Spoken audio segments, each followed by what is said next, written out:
Alors, vous allez faire un exercice là, tous ensemble. Est-ce que quelqu'un peut me donner le prix du baril plus ou moins aujourd'hui? Le prix du baril? Combien? 55 dollars. Pas loin, ouais. 60. Alors voilà, comme vous êtes tous des experts, je vais vous faire passer un questionnaire. Vous allez juste remplir, hein, et à la fin, on verra quelle est la prévision qu'on a pour l'année prochaine. Et je peux vous dire que ça sera aussi précis que nous, les experts.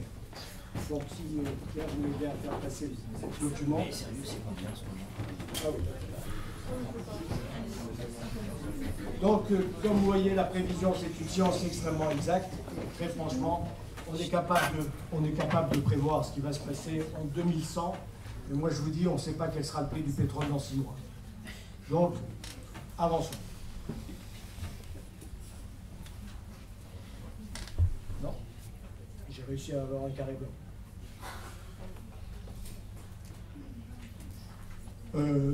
J'ai fait la version longue, hein. Vous allez avoir droit à tout, en commençant d'ailleurs par un point qui est quelles sont les réserves, la consommation, quels sont les principaux pays producteurs, vous les connaissez, mais je ferai un rappel rapide. Comment la formation du prix du pétrole, c'est pas parce qu'on sait comment il est formé qu'on sait le prévoir, et les perspectives. Alors brièvement, c'est juste pour vous montrer quand même le poids des pays. On parle beaucoup des gaz de pétrole de schiste, mais actuellement, il s'agit des réserves prouvées, celles qu'on peut produire, actuellement, techniquement et économiquement. Ce qu'on appelle réserves prouvées, c'est des réserves que vous pouvez produire techniquement et à un prix compétitif, au prix du marché. Vous voyez qu'actuellement, que les USA ne représentent que 2,6%. L'Amérique latine, et surtout le Venezuela, grâce à des huiles qu'on appelle lourdes, c'est-à-dire très difficiles à produire et à traiter. Vous avez l'Arabie Saoudite qui est bien sûr le point fondamental, vous avez les Émirats Arabes Unis et vous avez l'Europe, mais malheureusement, vous voyez, on n'a pas beaucoup de chance, on n'est plus que moins de 1% des réserves mondiales. On voit quand même le grand intérêt qu'on porte tous à l'Iran, puisqu'il a pratiquement 10% de réserves mal exploitées pour l'instant, et bien sûr l'Arabie Saoudite. Donc ce qu'il faut retenir de ça, c'est que nous, on n'est pas très bien servis. On est beaucoup mieux servi quand on met la CEI, l'ex-URSS avec l'Europe, et qu'il y a beaucoup d'espoir dans un pays qui est pratiquement en faillite, qui s'appelle le Venezuela. Voilà. Moi qui ai pas mal roulé ma bosse, je vous signale qu'en 1970, on avait l'équivalent de la COP, ça s'appelait le Club de Rome, et c'était sur l'énergie, sur le pétrole. Ces gens, ces brillants experts avaient prévu qu'en 2000, on serait dans le déclin de la production pétrolière et qu'on serait en train de vider les réserves. Donc là, c'est très très difficile de prévoir à 30 ans, et d'ailleurs ils étaient faux. Et ici, ce que vous pouvez voir, c'est que nous avons encore 55 années sur la base de la production, de la consommation actuelle. Nous avons encore 55 années de réserves prouvées dans le domaine du pétrole. Vous allez pouvoir encore circuler en voiture, électrique ou pas d'ailleurs, et vous pouvez voir aussi que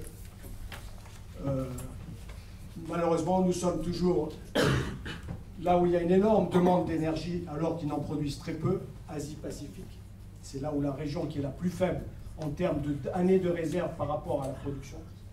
Et vous avez un grand intérêt sur le Brésil, Mexique et autres, c'est sur l'Amérique centrale et l'Asie. Alors, la formation du prix du pétrole. Alors, je vous ai mis ce transparent, enfin, pardon, comment on dit, slide, non? Bref. Donc, je vous ai mis celui-là parce qu'en fait, il exprime qu'on a, bien sûr, la formation d'un prix dans toute théorie économique, c'est une question d'offre et de demande. Simplement, elle est extrêmement perturbée par d'autres éléments. Vous avez ici les taxes et subventions. C'est sûr que si vous taxez, comme chez nous, actuellement, le pétrole dans votre prix de l'essence, il est de 25 centimes d'euros. OK? Bon. Alors vous avez compris que si vous le taxez 4 fois, ou 3 fois plus, je dirais, ça a un effet sur la demande. Hein, aux États-Unis, ils sont taxés beaucoup moins, et on voit... Bien sûr, il y a aussi un aspect important, c'est le taux de change du dollar. Parce qu'en fait, nous, la baisse aujourd'hui, on ne la voit pas totalement, parce que l'euro par rapport au dollar a baissé de pratiquement 40%, non 33%. Vous avez aussi les aspects politiques, les marchés financiers, et ça c'est extrêmement important parce qu'on se rend compte que Il y a énormément de pétrole non physique qui est vendu et acheté tous les jours. Et donc tout ça pour vous dire, et aussi un élément important, plus l'OPEP a une part de marché importante, mieux le prix est tenu.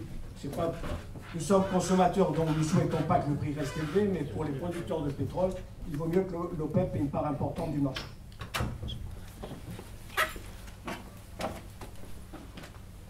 Alors, j'ai essayé de résumer ici.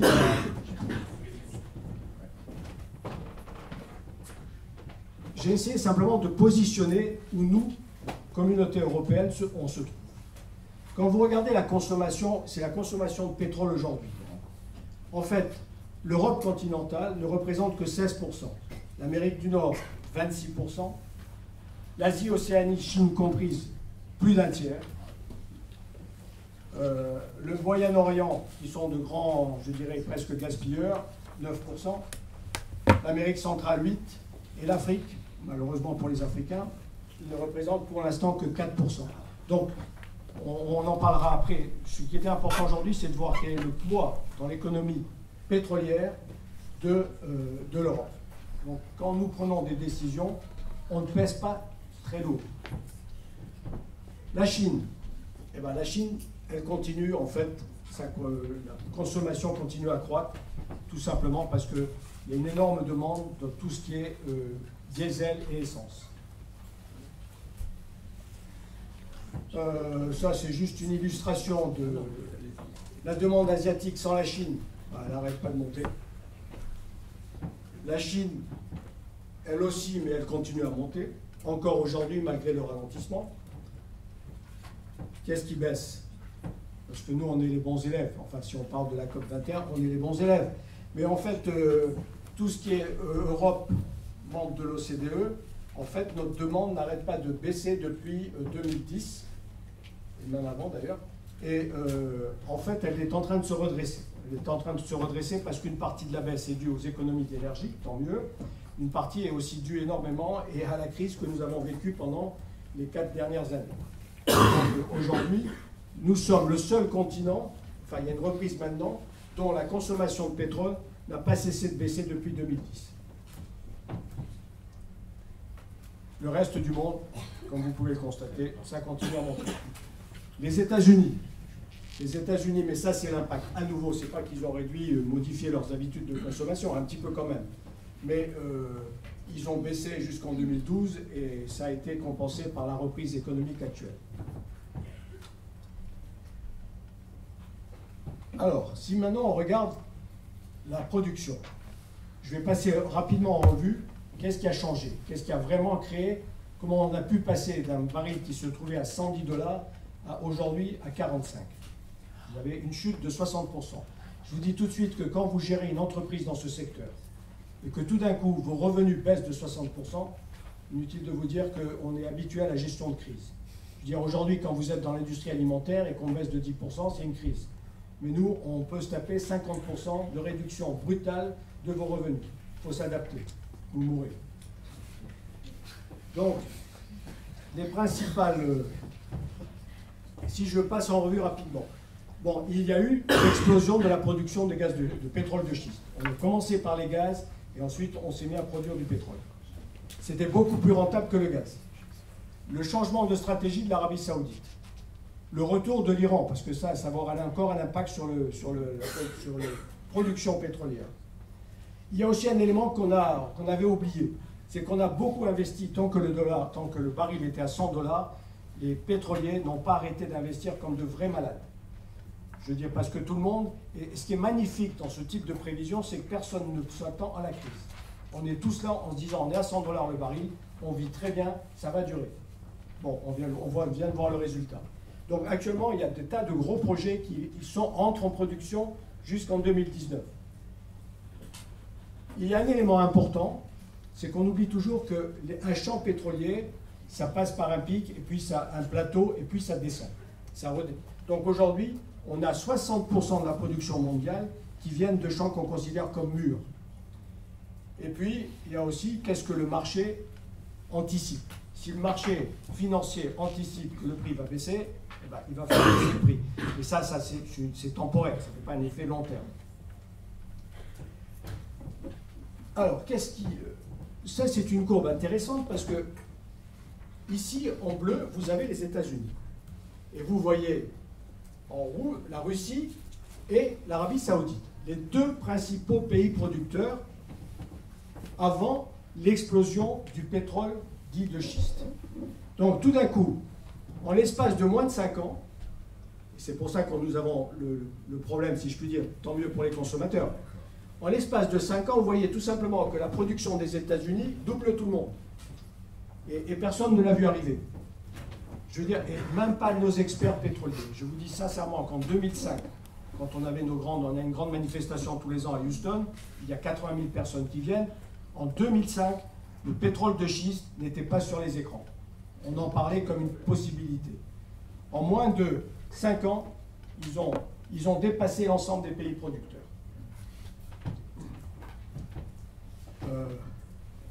Donc, ils ont augmenté. Voilà, vous avez le chiffre, 44% d'augmentation entre 2010 et 2014.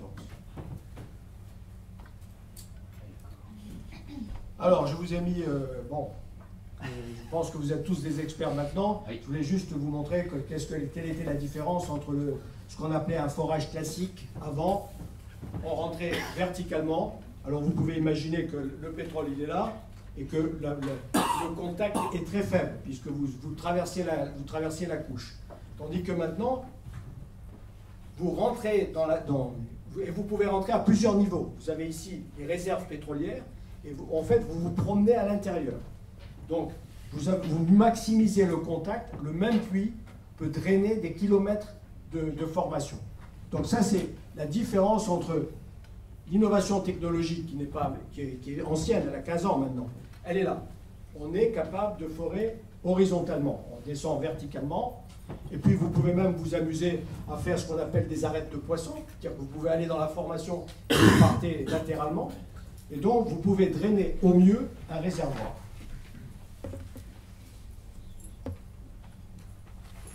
Alors, à la surprise générale, c'est pour ça que je me méfie des prévisions, nous, deux éléments importants. Ici, vous avez la production américaine de pétrole, et donc, vous l'avez déjà vu, elle s'est redressée, elle est partie. Et ici, vous avez le nombre de forages pétroliers, le nombre d'unités de rives de forage. Et bien sûr, dès que le prix du baril a commencé sa chute, c'est-à-dire fin 2014, le nombre d'outils de forage, d'équipements de forage en export a diminué de manière considérable. Donc nous, les experts, on s'est dit, si ça diminue, la production américaine va se casser la figure et le marché va se rééquilibrer. Donc on est parti pour une crise qui ne devait pas durer très longtemps. Malheureusement, ce n'est pas exactement ça qui s'est passé. Donc, ce que je voulais simplement ici, vous avez la production qui continue à croître, et de l'autre côté, vous avez le nombre d'outils de chantier qui sont en train de faire des trous qui diminuent. Mais malheureusement, la production est restée relativement stable. Bon, ça c'était un transparent, disons, un diaporama pour des pétroliers. J'ai simplement indiqué, ce que j'ai voulu indiquer, c'est que vous avez, on dit les pétroles de schiste, mais il y a plusieurs types, enfin il y a toujours, c'est le même pétrole, mais il est produit de façon très différente. Il y a des formations, c'est comme les mines d'or, qui sont extrêmement prolifiques, et d'autres qui ne le sont pas. Donc tout simplement, ici, vous avez les endroits où il y a du pétrole de schiste aux États-Unis.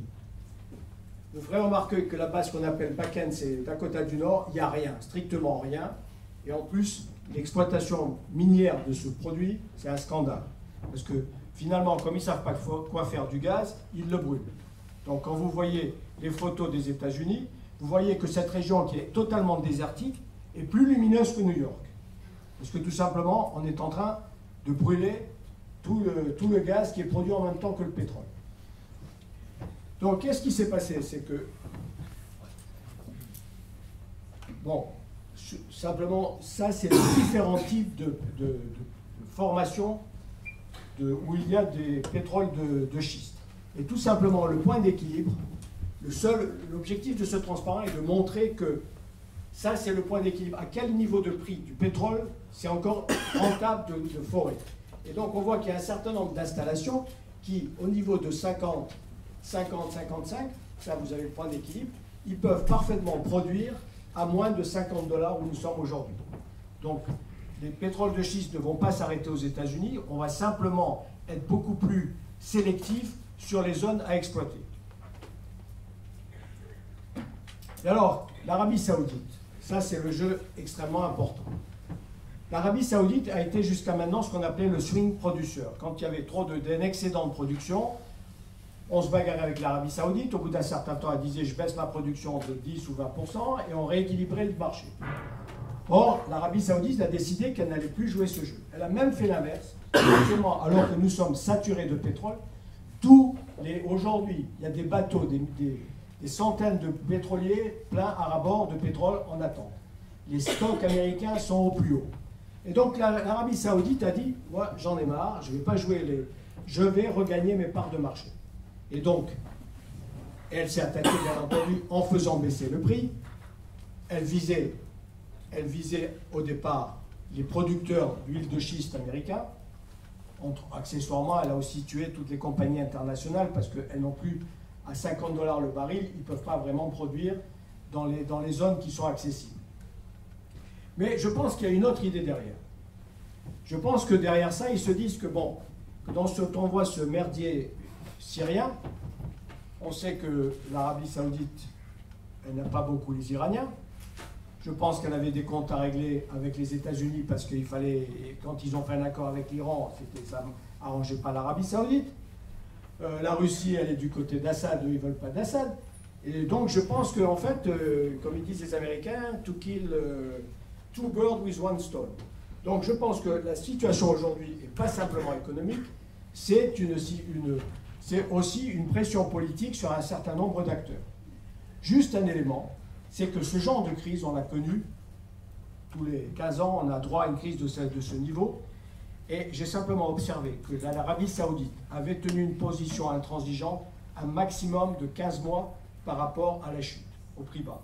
Or, nous sommes en train de rentrer fin mars, nous aurons atteint les 15 mois depuis le début de la crise. Alors, préparez-vous peut-être à une augmentation du prix du pétrole. Hein. Ça, c'est pas bon pour vous, mais bon, j'y peux rien. Alors, dernier facteur, si je puis dire négatif pour les pétroliers auxquels j'appartiens, mais positif pour vous, consommateurs, l'Iran a dit, voilà, moi, dès que l'embargo est levé, je recommence à produire, et il affirme qu'il peut être en production.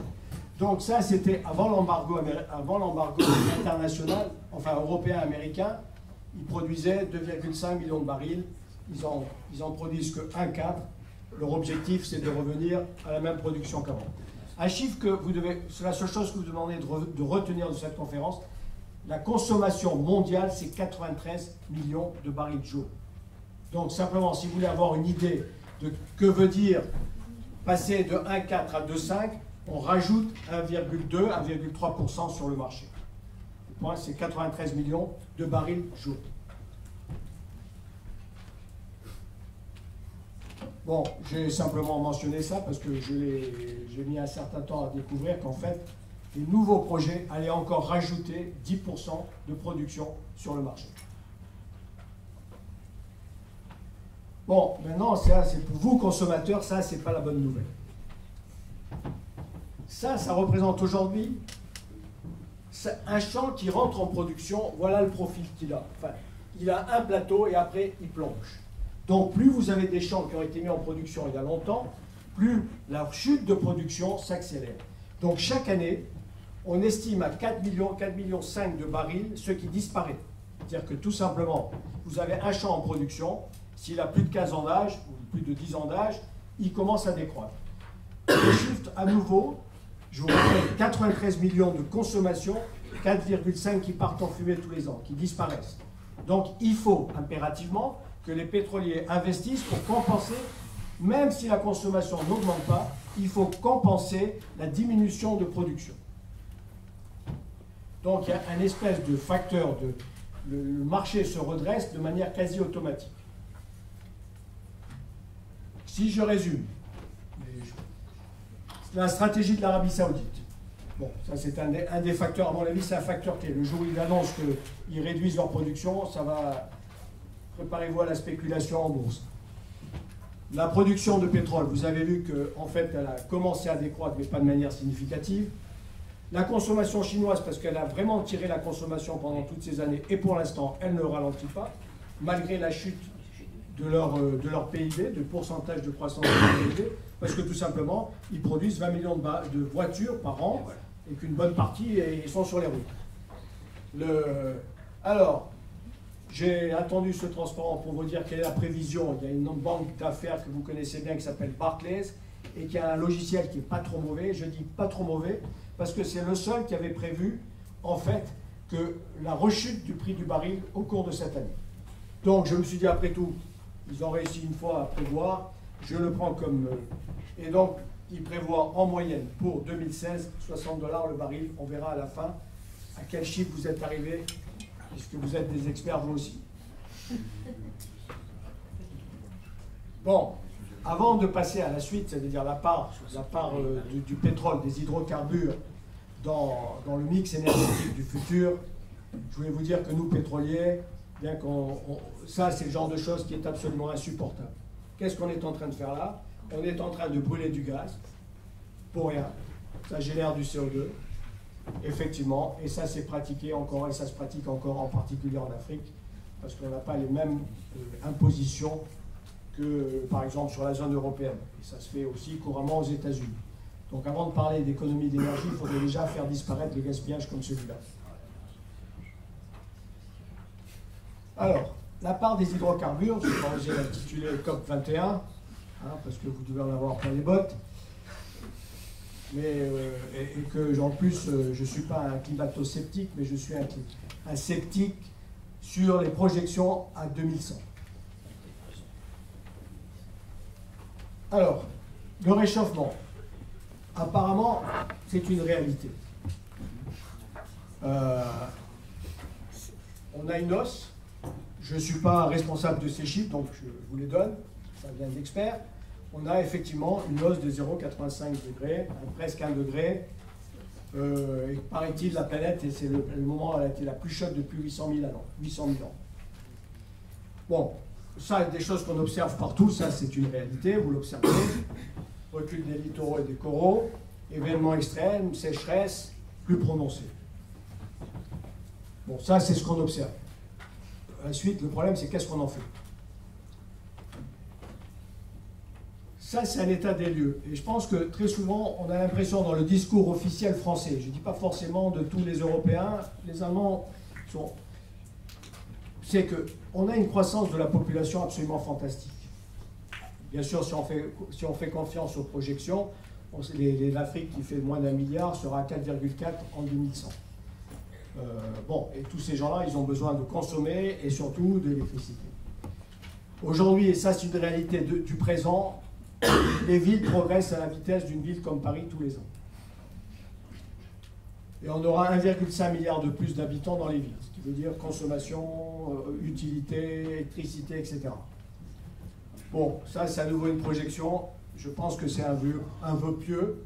Donc la Banque mondiale dit que la pauvreté aura disparu, ou du moins la pauvreté absolue, c'est-à-dire que vraiment vivre avec moins d'1 euro par jour, et que en fait la classe moyenne passerait de 1,9 milliard à 4,9, ce qui veut dire consommation d'énergie.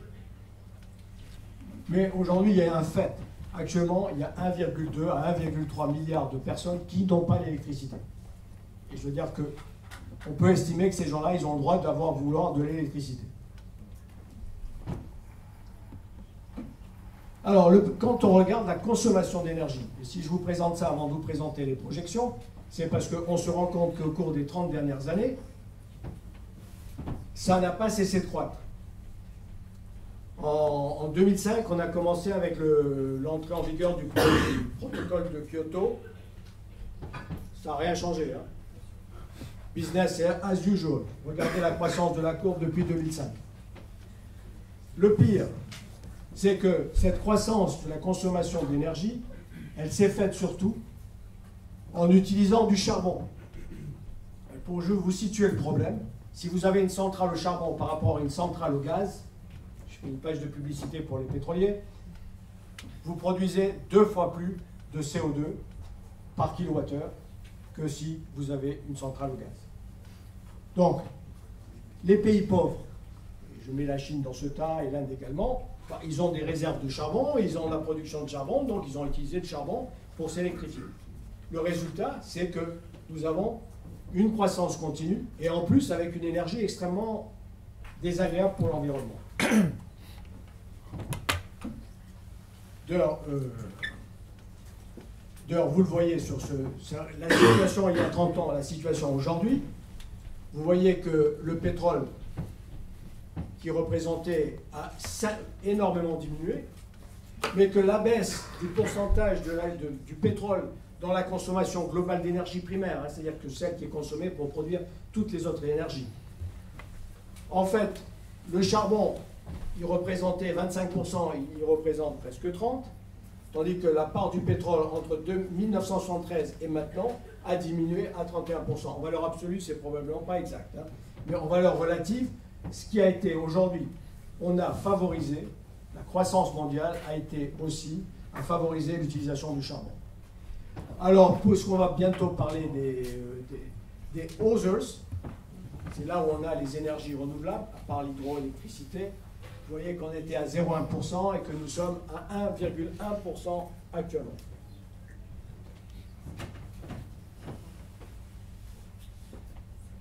Le nucléaire, oui, il a cru pendant cette période, puisqu'il y a eu surtout des investissements massifs en Chine et aux États-Unis. Moins aux États-Unis. Alors, si maintenant on regarde les émissions de CO2 à partir de ces mêmes sources d'énergie, et j'ai un transparent derrière, enfin, qui est un peu plus représentatif, vous voyez simplement qu'à nouveau, parce que par rapport au gaz, le charbon crée beaucoup plus de CO2. Vous voyez la part des émissions liées au charbon qui n'arrête pas d'augmenter. Et là, vous avez la situation il y a 30 ans et la situation aujourd'hui. Donc, vous voyez que le charbon qui représentait à peu près un tiers, il est à 44%. Donc, nous avons le développement s'est fait en utilisant une énergie la plus simple possible. Mais parce que tout simplement c'était la moins chère et qu'elle était disponible auprès des pays. Je veux dire que ce n'est pas un jugement de valeur que je porte, tout simplement c'est un fait. Hein, quand en Inde vous n'avez pas de pétrole, ils en ont un peu offshore, mais qu'ils ont des mines de charbon et qu'ils ont tous besoin d'électricité, eh ben, ils produisent. Donc c'est pour ça que quand je vois les conclusions de la COP 21 ou celles qu'on anticipe, je me dis mais est-ce qu'il ne fallait pas s'attaquer à ce problème en priorité? Vous avez actuellement 25% des émissions viennent de la production d'électricité au charbon. Vous passez au gaz, vous divisez par 2. Bon, là, je ne sais pas, c'est le trou noir parce que je n'ai pas osé me mouiller. Hein. Donc, ça, c'est les prévisions sur le scénario qui est en train d'être discuté. Mais nous, avec nos petits bras, on veut aller beaucoup plus loin que ce scénario-là pour contraindre les gens à consommer moins d'énergie. Mais pour l'instant, simplement, ce qu'on observe, moi-même, je ne vois pas. Oui, le pétrole, vous l'avez ici, 21%. Où est-ce qu'il est passé? Oui, il passe à 24%. Et bien entendu, on doit avoir le charbon qui continue. Le gaz doit augmenter plus que ça. Il va falloir m'aider parce que moi, je n'arrive pas à les lire. Enfin, ce qu'on voit, c'est que le charbon, il est à combien? 29 à gauche et 25 à droite. Ah ouais. Ouais, donc, attendez, à droite, on est à 29 là, le charbon? À gauche, 29, 25. Bon. Et donc, ce qui est important pour vous, c'est Regardez l'écran. Non, c'est que je vais lire là, mais là, je ne peux pas lire sur l'écran. Alors, vous avez bien entendu le charbon qui était à 29, qui passe à 25, le pétrole qui reste qui est de 31 à 27, le gaz qui, puisque c'est une énergie relativement propre, qui augmente, mais surtout ce qui est important pour vous, les autres renouvelables, qui étaient 1%, passent à peine à 4%. Et ça, c'est un scénario à l'horizon de 2035. Donc on est simplement en train de dire que dans 20 ans, la part des énergies renouvelables dont vous entendez parler en priorité ne sera que de 4 à 5%, et que malheureusement, vous continuerez à consommer du gaz, du pétrole et du charbon. Mais on a le sentiment que quand on écoute les gens, en 2035, on roulera tous à l'électricité solaire, ou au vent, ou à l'hydroélectricité. Donc simplement, ce que je voulais, c'est rappeler la réalité. Et ce n'est pas de parti pris. Alors, là, c'est le scénario... ça, c'est le scénario Hollande. Après avoir fait baisser la courbe du chômage, il va faire baisser la courbe de CO2. J'exagère, je me moque. Mais en fait, il y a des gens qui pensent que vous allez contraindre des pays comme l'Inde, la Chine, de réduire leur consommation d'énergie. Il ne faut pas rêver. Je ne vois pas pourquoi ils n'auraient pas le droit à avoir une voiture comme nous. Je ne vois pas pourquoi ils n'auraient pas l'eau chaude, l'électricité. Donc, quand je vois ce type de scénario, dans lequel nous, on va faire harakiri économiquement pour pouvoir atteindre des objectifs alors qu'on représente moins de 1% de la consommation mondiale, je dis, de toute façon, ça ne sera pas appliqué, ça ne sera pas crédible. Mais ce que je veux dire, que même avec un scénario dans lequel on contraint, là on fait diminuer la consommation d'énergie, hein, par tête.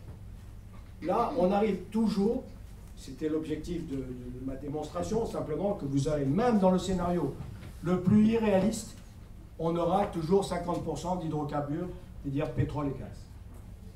C'est une réalité.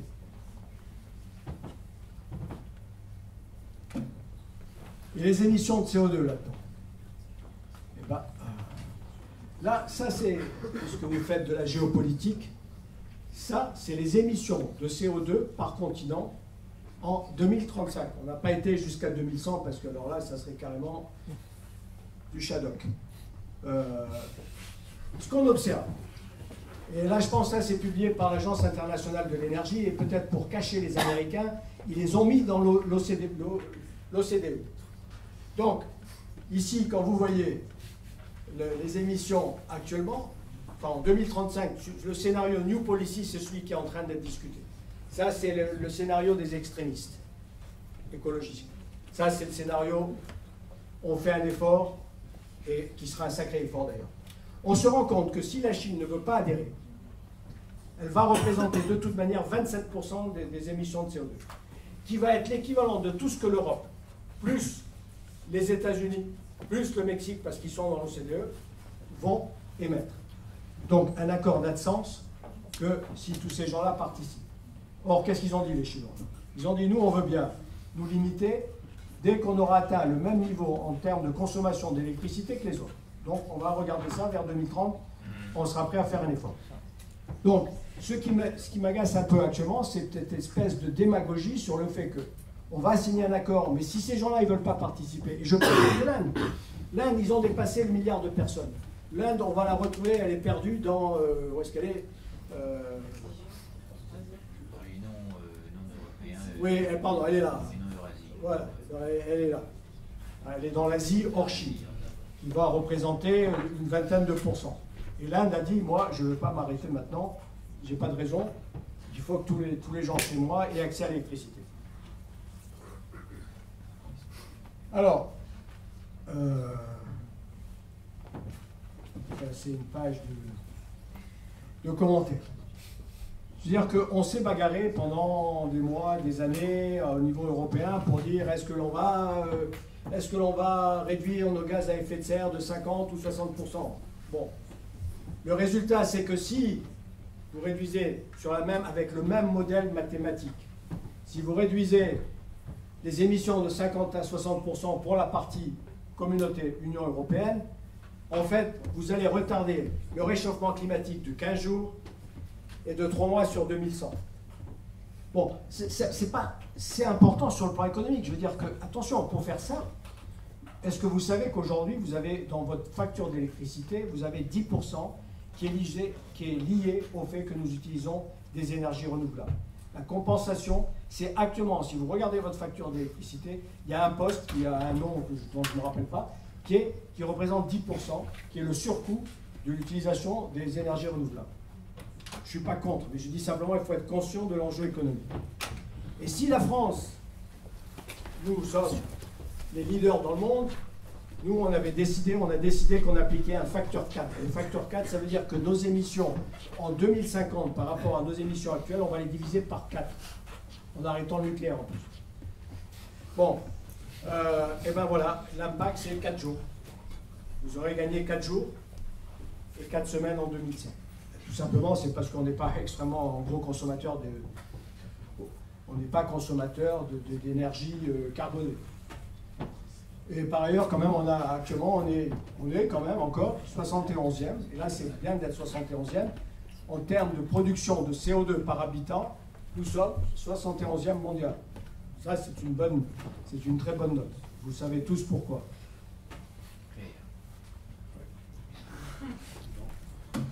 Alors, les principales conclusions, et après je vous laisse souffler. Bon, quel que soit le scénario, vous allez avoir entre 81%, enfin vous allez passer de 81 à 76% en énergie fossile. Quand je dis énergie fossile, on met le charbon dedans, hein. Il n'y a pas que le gaz et le pétrole. La part des hydrocarbures passerait de 60 à plus de 50%. Dans l'hypothèse où on prend le scénario le plus contraignant, pour limiter l'augmentation de température à 2 degrés, on resterait toujours aux environs de 50% d'hydrocarbures. Bon, je crois que vous l'avez vu d'après les chiffres, sans l'adhésion de ces pays-là, Chine, USA, Inde, Brésil, je veux dire que les efforts de l'Union européenne ne vont pas servir à grand-chose, il faut les faire, mais je veux dire qu'il faut voir le rapport de force. De toute manière, ça c'est une remarque personnelle. Je ne vois pas comment on peut prédire. On n'a pas été foutu de prédire quelle serait la production pétrolière à l'échelle de 30 ans et nous sommes capables de prédire l'impact sur le climat.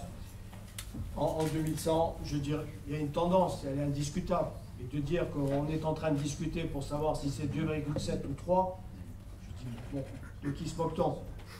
Je vous signale aussi qu'il y a actuellement 44 modèles mathématiques qui prévoient le climat. Parmi les modèles, il y en a un qui vous donne 1,7 degré d'augmentation d'ici la fin du siècle. Et un autre qui donne 5,4. Bon. Donc, quand j'entends ces débats sur savoir si on fait 2,7 ou 3, soyons raisonnables. Il faut être Madame Soleil, c'est vraiment un médium, c'est pas autre chose. Donc, toutes ces discussions sur je vais vous contraindre et on va arriver à 3 degrés au lieu de 2,7. Bon, donc pour terminer sur une note d'espoir, c'est que je pense profondément, on est capable de s'adapter, on est capable d'innover. Entre nous, les pétroles de schiste qui ont fait la révolution dans le domaine des hydrocarbures, on ne les avait pas vus il y a 15 ans. Bon, je pense qu'on trouvera autre chose que les pétroles de schiste, mais je dirais qu'aujourd'hui, prévoir qu'est-ce qui va se passer en 2100, et puis nous on a fait notre temps, à vous de jouer, hein. Débrouillez-vous. Hein. Voilà.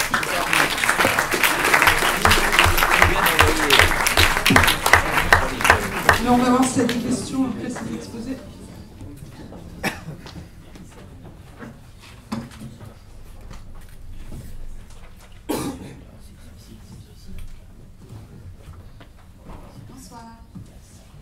Pensez-vous que la Corée du Sud est un exemple en matière de croissance verte? Si je me déclare incompétent, vous n'en voudrez pas. Non. Mais pourquoi, attendez, Parce que vous parlez de la croissance verte et des pays qui étaient en train de développer ce domaine. Et comme la Corée du Sud... mais la Chine aussi est un exemple. Non, oui, mais je suis sérieux. Sûr, mais, non, mais je n'ai pas dit le contraire. Hein, mais mais je citais l'exemple de la Corée parce qu'ils veulent, d'ici 5 ou 10 ans, obtenir 10% des parts du marché des énergies renouvelables. C'est pour ça qu'il est mentionné. Je crois qu'on a vu leur dynamisme, y compris sur le plan nucléaire. Hein. Les dernières centrales qu'on a perdues au Moyen-Orient, c'est face aux Coréens. Mais attendez, un point important que je n'ai peut-être pas signalé. Enfin, vous en êtes conscient. Aujourd'hui, toutes les énergies renouvelables, le soleil est devenu quasiment compétitif. Le vent, non. Même les éoliennes marines, je ne sais même pas pourquoi on les fait, parce qu'elles coûtent 2 fois plus cher. Le kilowattheure coûte 2,5 fois plus cher que le kilowattheure à terre. Sauf qu'on ne les voit pas. Donc c'est peut-être la raison. Mais simplement, le problème majeur, et c'est pour ça qu'on a besoin d'innovation, c'est que ce sont des énergies intermittentes et qu'on ne sait pas stocker l'électricité. Et qu'on ne sait pas stocker sauf dans des batteries. On est en train de parler de stockage de grande puissance. Alors, qu'est-ce qu'on fait? Par exemple, prenons les Verts allemands. Les Verts allemands ont réussi à obtenir qu'on abandonne le nucléaire. ils ont poussé à fond les énergies renouvelables. Mais qu'est-ce qui se passe? Comme les énergies renouvelables sont intermittentes et qu'il faut absolument assurer une consommation, la consommation, enfin une production, en fait, on est arrivé aujourd'hui, ils ont augmenté leur consommation sur 3 ans de charbon de 30%. Parce qu'ils ont mis des centrales électriques qui fonctionnent la nuit, enfin, en tant qu'il n'y a pas de panneaux solaires, pour compenser la chute de la production intermittente. Donc quelqu'un a dit avec juste raison, c'était une Pénélope qui peignait en noir ce qu'elle peignait en blanc pendant la journée, l'Allemagne. Pardon. Je sens que j'ai une question difficile avec vous, là, non?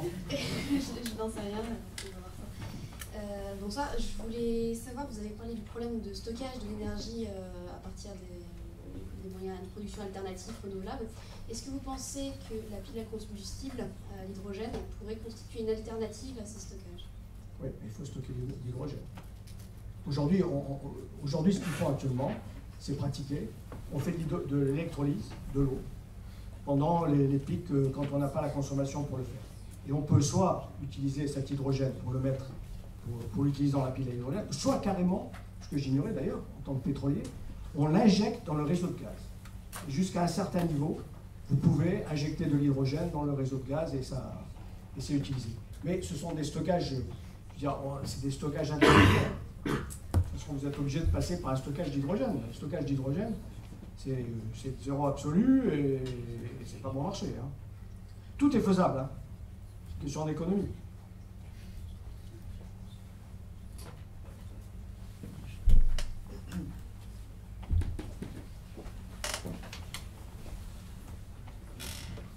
Bonsoir. Moi j'ai une question par rapport au prix du pétrole. Tout à l'heure je voulais savoir par rapport au pétrole, au marché noir.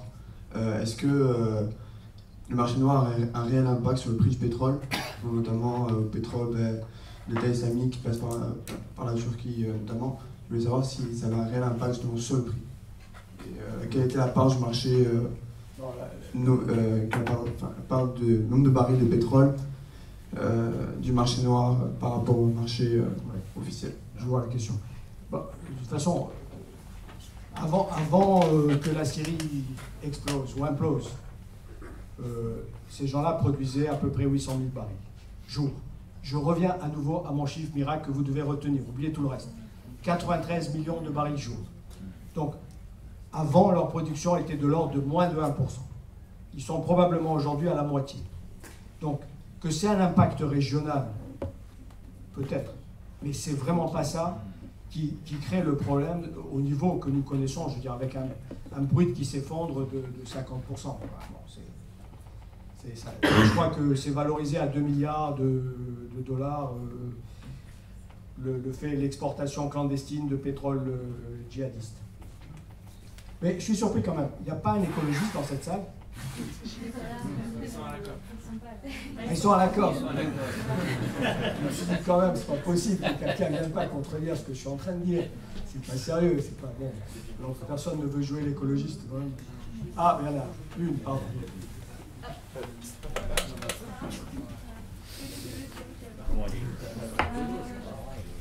vais pas jouer le rôle de l'écologiste, mais justement, est-ce que la chute du prix du baril, c'est pas justement quelque chose qui va contre les recherches en écologie? Parce que si le pétrole est pas cher, du coup il est plus rare, du coup les gens vont arrêter de chercher d'autres solutions et justement ils vont arrêter d'investir dans la recherche et dans justement des solutions vertes et durables. Et j'avais une autre question, vous avez dit qu'on avait une estimation à peu près de 54 ou 55 ans basée sur la consommation actuelle. Mais justement, si on prend en considération que l'Afrique va commencer à consommer du pétrole et que la Chine et l'Inde vont aussi commencer à consommer beaucoup plus, est-ce que ces estimations ne sont pas faussées et un peu utopiques? Oui, on peut les recalculer. Hein. On a les estimations de consommation. La première question, c'était... oui, c'est une catastrophe. Pour les énergies renouvelables, juste avant que ça commence, j'étais en train de négocier au Québec un contrat pour transformer. Le Québec ne sait plus quoi faire de son bois.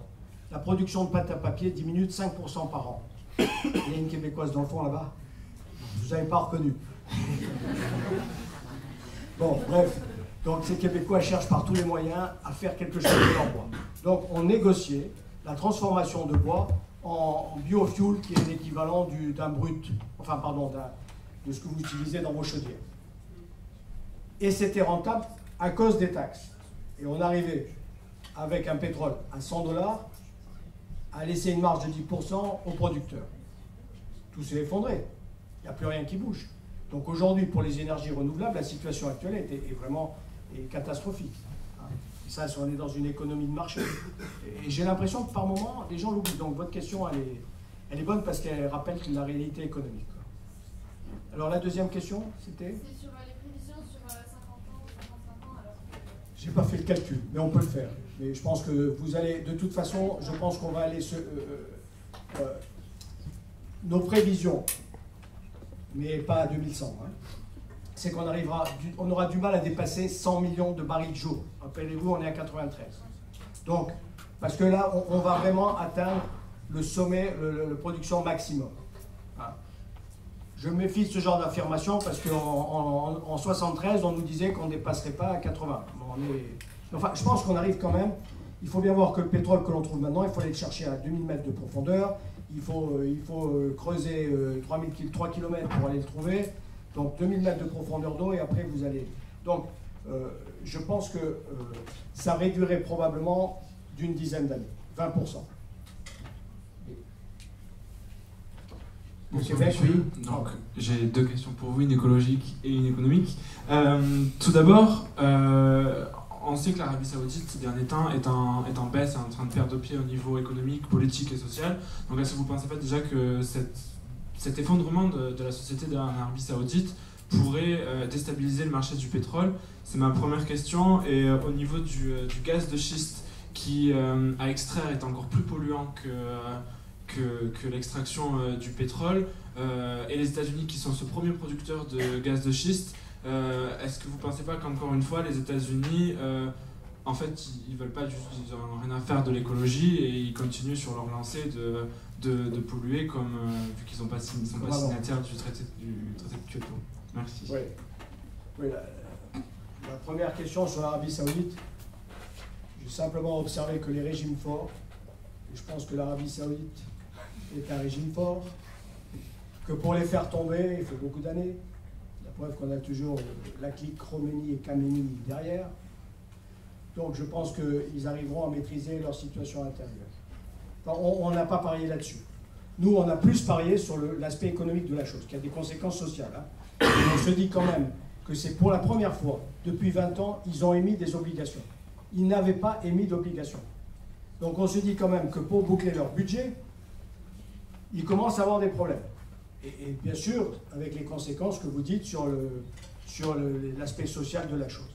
Mais un régime fort, on a vécu avec Kadhafi, on a vécu avec d'autres, ça peut durer longtemps. Alors, l'impact sur les Américains, il y a deux écoles.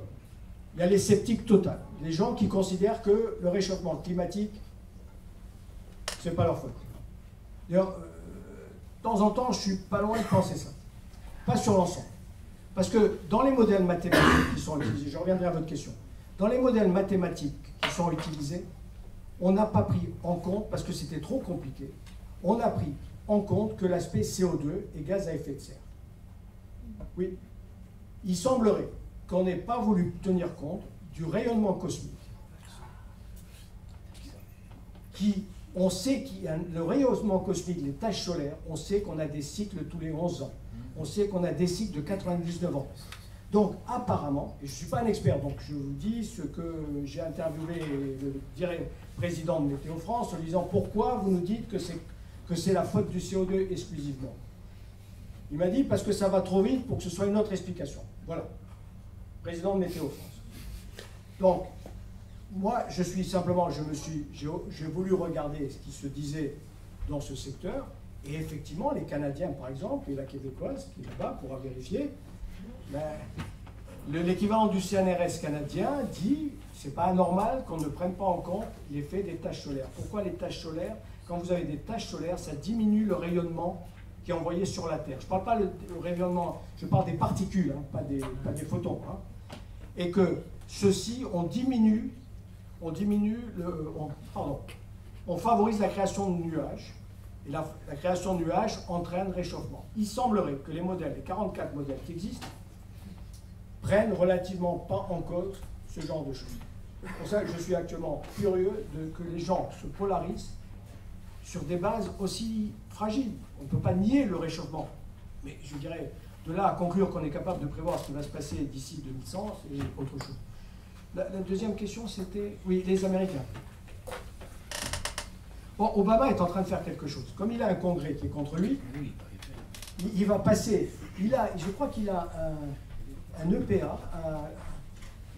Il y a une loi qui a été passée il y a très longtemps, une trentaine d'années, sur l'utilisation du gaz.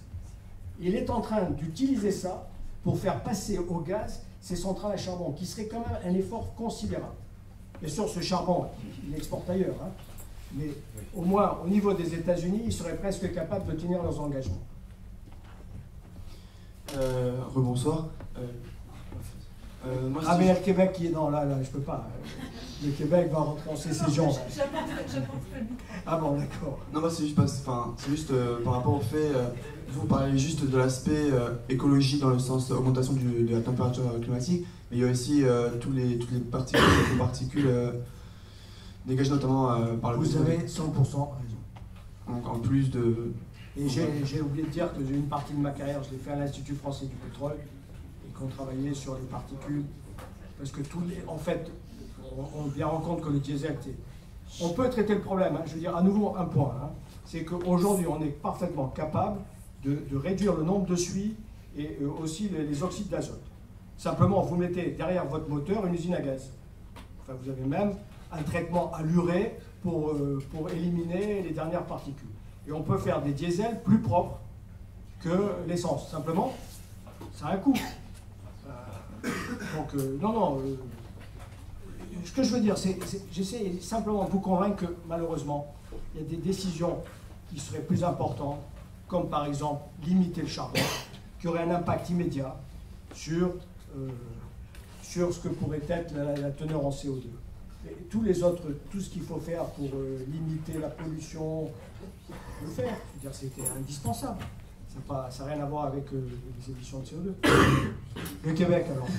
Bonsoir. Bonsoir. Alors, moi, j'ai une question.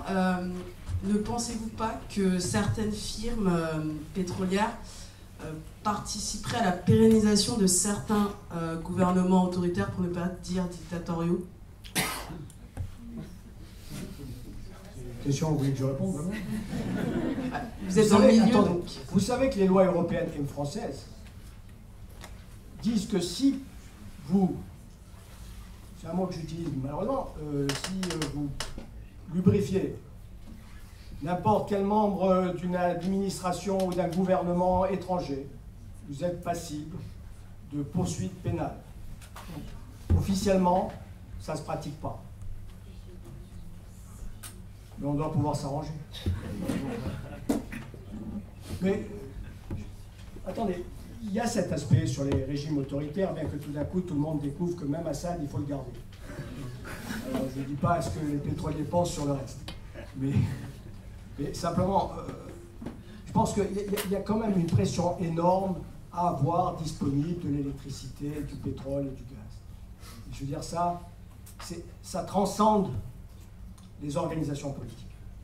Parce que je voulais soyez simplement convaincus après cet exposé que, bon, vous allez vivre avec des hydrocarbures, même s'ils ne sont pas propres.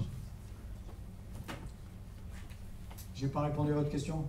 Oui, ça se pratique, voilà.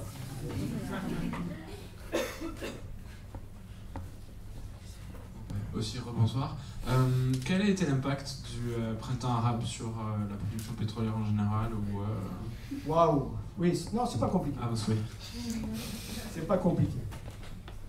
Finalement, la production, le printemps arabe, quel est le principal pays touché?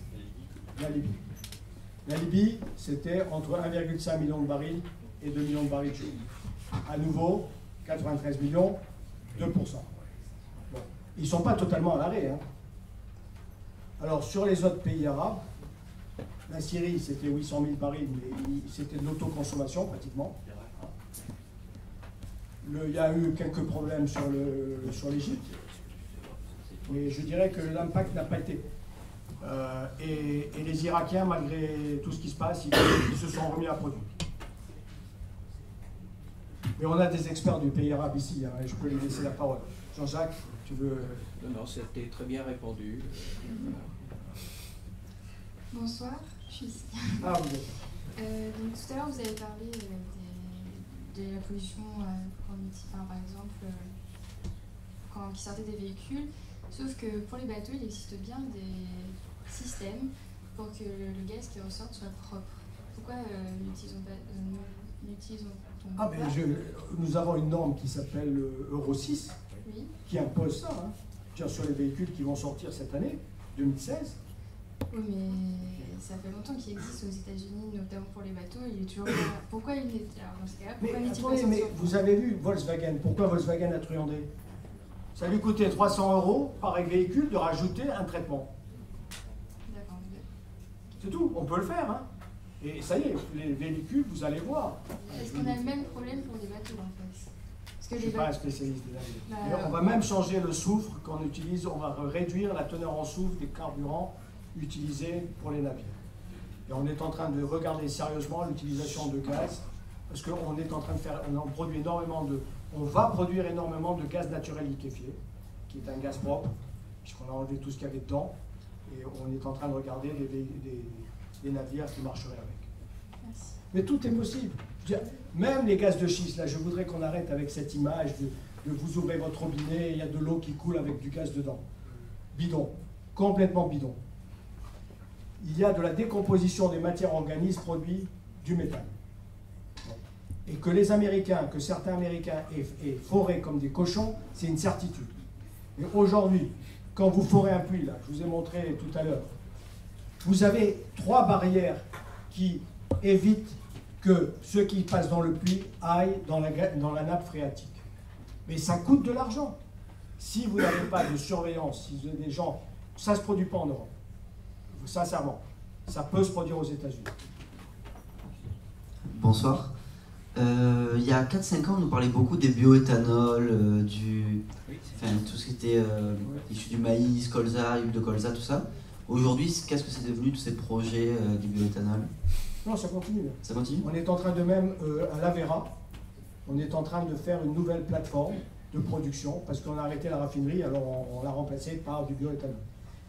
Mais bon, c'est toujours le même problème. C'est vous utilisez des cultures vivrières pour faire du pétrole. À 50 $ le baril, vous pouvez imaginer les subventions qu'il faut donner. Vous êtes québécois aussi? Vous êtes québécois aussi? Non, absolument pas. Bonsoir. Donc, on parle de la COP21, on parle de la fonte des glaces. Donc, est-ce que l'Arctique, qui est certainement un enjeu majeur dans quelques décennies, sa fonte va donner accès à plusieurs réserves naturelles qui sont évaluées à 1/4 des réserves actuelles mondiales? Je ne sais pas si c'est un quart honnêtement. On parle de 2 milliards de barils. 2 milliards de barils, c'est déjà pas mal. Si vous en produisez, ça peut durer un certain temps. Oui. De quelle manière ça pourrait bouleverser le marché, l'extraction et... Bon, d'abord, ça ne sera pas... Le point... Il y a un transparent que je n'ai pas, enfin, un programme que je n'ai pas. C'est, il faut bien voir que sur un marché, en théorie économique, le prix finalement d'équilibre, c'est le prix du baril marginal. Hein? Donc, à condition qu'il manque d'une ressource. Si la ressource est limitée, l'équilibre de prix se fait sur la production marginale. Bon, produire en Arctique, c'est pas le plus bon marché. Hein. Il vaut mieux aller le produire en Irak. Hein. Enfin, je veux dire, ils ont 500 mètres de profondeur, il n'y a pas de... On n'a pas... Parce que bien que ça dégèle, vous tapez les icebergs pendant l'hiver. Hein. Et franchement, il y a de la production au large de Newfoundland, bon, avec des plateformes en béton, donc, il y a certainement du pétrole, mais ça ne sera pas du pétrole bon marché. C'est tout, il y en a, c'est une certitude. Mais il faudra le payer. Alors, C'est dommage, il y avait un transparent qui vous donne à peu près le niveau de prix entre la production au Moyen-Orient et suivant que vous la produisez en mer profonde ou que vous la produisez à terre. Et là, on monte tout de suite, on est tout de suite dans les 80 $ le baril juste à produire. Hein. Après, il faut gagner sa vie. Hein. Monsieur, bonsoir. Je repensais à la question qui vous a été posée tout à l'heure sur l'Afrique, l'Asie, surtout qui vont être amenés à se développer. De consommation. Oui. Voilà. Est-ce que vous pensez sérieusement que ces régions vont pouvoir atteindre, avec la masse des populations que ça représente, le niveau de consommation actuel des pays occidentaux? Je pense à la phrase de Jean Covici sur demander aux grands patrons du monde pétrolier quand est-ce que les 2-3 milliards d'Indiens et de Chinois auront le niveau de vie et de consommation d'un Français moyen. Et avant toute réponse, vous aurez un grand éclat de rire. Je sais pas, bon. La première fois que j'étais en Chine, c'était en 71. Ils avaient le col Mao, ils étaient en révolution culturelle. Ils roulaient en vélo. Maintenant, c'est nous. Mais bon. On a progressé sur l'écologie. Donc, et quand je vois la transformation de ce pays, franchement, c'est absolument... C'est la première fois que je retourne quelque part et je ne retrouve pas mes souvenirs parce que tout a disparu, tout a été remplacé, tout a été changé. Que j'ai fait une conférence sur les tribulations d'un homme d'affaires en Chine et j'avais les photos de 1071 et maintenant je vois les photos de... Donc je veux dire que l'Afrique mette plus de temps que les Chinois, qu'une organisation étatique et un sens de l'organisation qu'il ne faut pas négliger. Hein, que l'Afrique puisse s'en sortir différemment dans 50 ans, pourquoi pas. Je veux dire, même les Chinois ne sont pas au niveau de notre consommation d'énergie, hein. C'est clair. Hein. Mais ils ne sont pas obligés de partir, de faire les mêmes erreurs que nous. Hein. Je veux dire qu'on peut très bien, eux, ils partent d'une page blanche. Hein. Je veux dire, quand vous traversez au passage Clouté, vous avez maintenant un truc qui vous dit, il vous reste 3 minutes, pardon, 10 secondes, 8 secondes, 9 secondes. On ne les a pas. Pourquoi? Ils n'avaient pas de feu rouge. Ils ont installé le dernier modèle. Bon. Donc, simplement, ils peuvent éviter un certain nombre d'erreurs que nous avons faites. Mais je ne vois pas pourquoi les Africains n'auraient pas envie d'avoir notre niveau de développement. Mais nous, on est, attendez, les Américains, ils sont à 30 barils par personne. Les Chinois, ils étaient, il y a à peine 15 ans, à 1 baril. Ils sont maintenant à 8. Donc, on aura du mal à freiner la consommation et je ne vois pas pourquoi les Africains ne consommeraient pas plus. Je n'ai pas répondu. C'était sur la question de la quantité. Est-ce que tout simplement il y aura assez d'hydrocarbures? Parce que on a une consommation absolument énorme. Mais ça serait la meilleure solution pour l'écologie. Mais oui. Mais oui. Franchement, quand est-ce que... Je regardais la consommation des voitures. Et je vous ai dit, j'ai travaillé pas mal d'années à l'Institut français du pétrole, qui est spécialisé en particulier dans la consommation de voitures. Aller contraindre les gens à avoir des voitures qui consommaient 3 litres au 100, on en parlait. Le jour où on est passé à 100 $ le baril, que votre prix de l'essence a monté à 1,80, ils se sont tous mis et vous pouvez voir les résultats. Donc je dirais aujourd'hui, de l'énergie rare nous rendrait certainement plus intelligents. C'est pas avec 50 $ le baril que vous allez pousser l'écologie. Je vous dis, vous avez déjà 10% dans votre facture d'électricité. Et probablement plus si ça continue à ce niveau. Et du coup, l'augmentation artificielle du prix par les taxes notamment, ce serait pas une solution? Vous voulez être élu? Absolument pas. Non, vous vous rendez compte, attendez. Imaginez, on est quand même, attendez. On est à 4 fois, on est 25% dans le prix de votre essence, 25%. Le prix de revient, il doit être un tiers.